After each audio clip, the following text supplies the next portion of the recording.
Welcome to our channel, where we provide you with helpful guides and tutorials for using X. In this video, we'll walk you through the steps to disable image addition reminders in X. Let's get started with the full guide. Step 1. Open X. Launch the X application on your device. Look for the X icon and tap on it to open the app.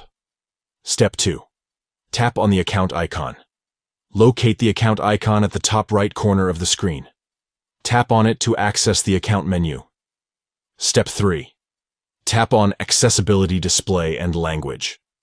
From the account menu, find and tap on the Accessibility Display and Language option. This will take you to the accessibility and language settings of your X account. Step 4. Tap on Accessibility. Within the Accessibility and Language settings, locate and tap on the Accessibility option. This is where you can manage the accessibility features of your X account. Step 5. Disable Receive Image Description Reminders.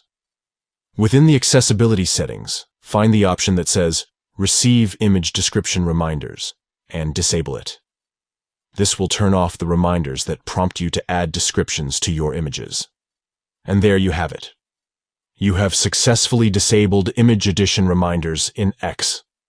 This setting allows you to customize your X experience and remove the reminders related to image descriptions. Thank you for watching this full guide on how to disable image addition reminders in X. If you found this video helpful, please give it a thumbs up and consider subscribing to our channel for more X-related tutorials.